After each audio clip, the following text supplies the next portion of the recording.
I'll tell you a story that I tell in Only the Strong as an example. A friend of mine with whom I served recently became a battalion commander, so he's in charge of about 800 to 1,000 troops. He has to ensure that his troops all go through something called the healthy sexuality briefing. Now, this is a lot more than what troops got back in World War II about the threats of STD and things like that. This is all about gender identity and transitioning and so on and so forth.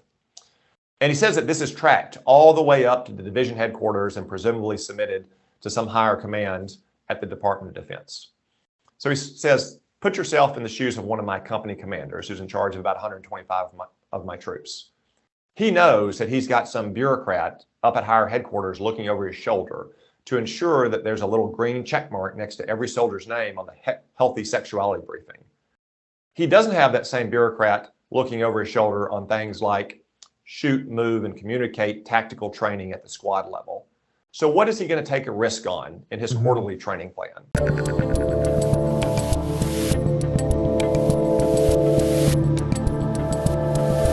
Speaking of energy and pipelines and all of these things, do we have any sense of what happened to Nord Stream? I mean, we basically just don't talk about it. These I think it was 4 explosions. We just don't know what's going on, and we're just letting it be.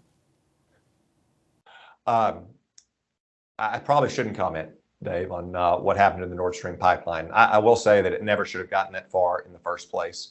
Donald Trump was right to try to stop it before it got near conclusion, and I'm glad that it's not going to be brought online. This is something that Democratic administrations before President Trump should have stopped in its infancy so it wasn't able to be used as leverage against the West. Got it. All right, let's shift a little away from energy to what seems to be driving the progressives of today, which is the woke stuff, the gender stuff, the race stuff, all of that. I guess that doesn't surprise you either. Like that was just going to be the next sort of cultural extension of the deep state in some sense, or the administrative state. It doesn't surprise me. Most alarming, as I write in Only the Strong, is it's seeping into our military as well. This is done largely at the behest of the civilian appointees at the Department of Defense under Joe Biden.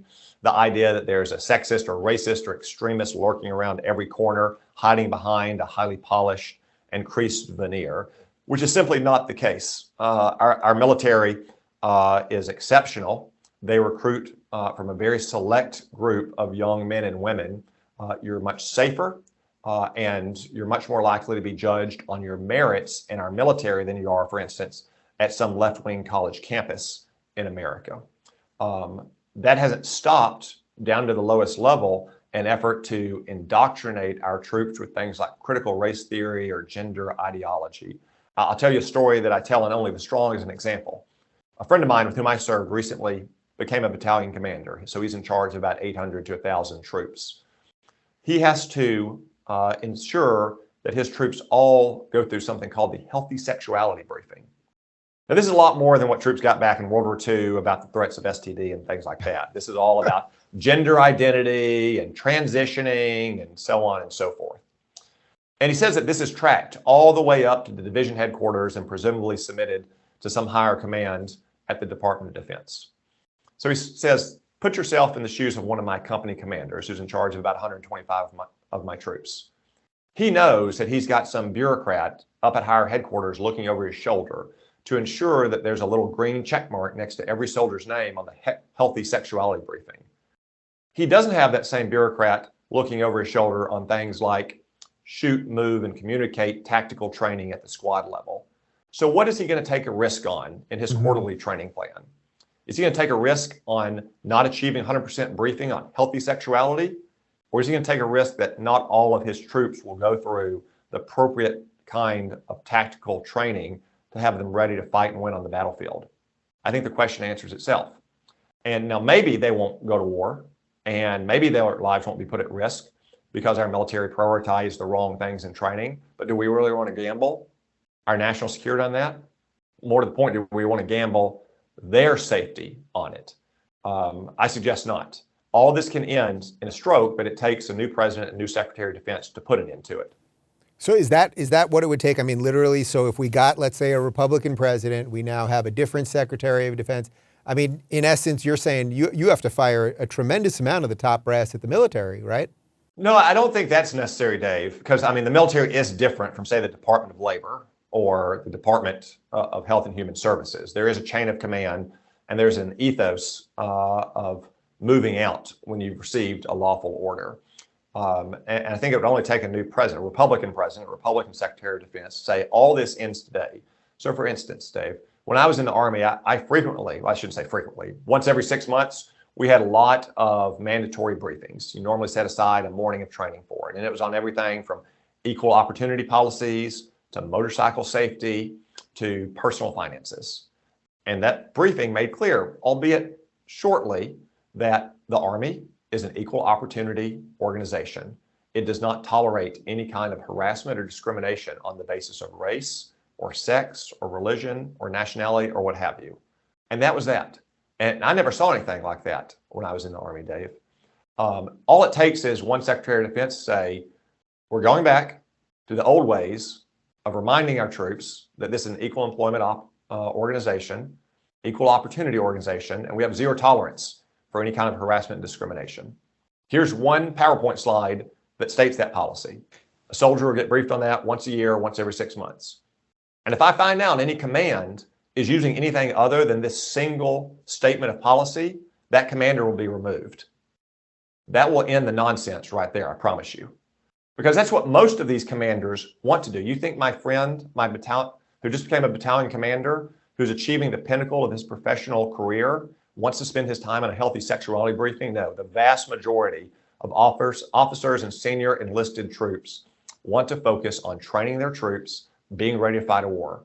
They don't want to have to focus on all these distractions.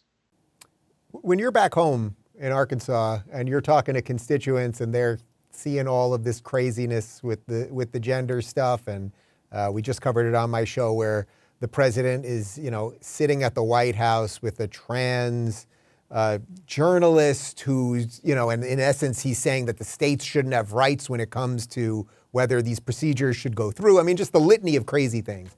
I would suspect in a place like Arkansas, there is very little tolerance for this kind of thing. Yeah, Dave, I've learned over the last 10 years, what I kind of sense growing up is you can never underestimate the good, decent common sense of hardworking Arkansans. And when they hear things like kids being exposed to transgender ideology in kindergarten or second grade, of doctors performing double mastectomies on healthy teenage girls or using drugs to block normal pubescent development in boys and girls, they just think it's insane. Our legislature has in fact taken action to stop that kind of abuse of children, which I think any decent civilized society should. It's one thing when someone becomes 18 years old and is an adult and can make decisions for themselves. But just like we take a lot of other steps to protect children from fads and fashions and from irresponsible adults, I think this is a reasonable step that we take as well in my state and hopefully a lot of other states to protect young children. Do you sense that the direction that America is going in, where the states are now feeling very, very different than each other? I know you appreciate federalism, so look, I was in California. It went off the deep end. I now live in Florida. As I tell everyone, I feel like I live in a different country, actually. But do you think that this trend, where the red states seemingly will be more red, the blue states seemingly will be more blue, do you think there's a danger there that we will have nothing that will unite us at some point if we keep going down that route? Well, Dave, I think the real danger is more of these liberal states and cities trying to impose their views and their values on the more conservative areas of our country. Take California and Arkansas as an example. I love California. It is a beautiful state. It's got a great history. It's got great people. I don't agree with much of the political turn it's taken over the last 20 years, however. It's lost a lot of great people like you who want to get away from the higher taxes and the regulation and the lack of housing and the high costs. At the same time, I wouldn't presume to set the laws for California from Arkansas. I wouldn't think that I get a say or that my fellow Arkansans get a say in dictating what are traditional state and local matters to a state like California. That's not the case the other way around, though. California, right, like other states, have tried to impose their views and their values on other states. Sometimes they even do things like adopting travel bans, saying that California officials can't travel to a state like Texas or Arkansas, unless of course you're Gavin Newsom, then you can travel to places like Idaho and Montana to go to your multi-million-dollar resort lodges with your security detail. Yep. But I think federalism is not just a way to protect our liberties, as our founding fathers understood it. It's also a way to account for the large continental nation with a genuine kind of diversity, economic, geographic, historic diversity that allows people to govern themselves in the ways best suited to their environments. If you're looking for more honest and thoughtful conversations about politics instead of nonstop yelling, check out our politics playlist. And if you want to watch full interviews on a variety of topics, watch our full episode playlist all right over here. And to get notified of all future videos, be sure to subscribe and click the notification bell.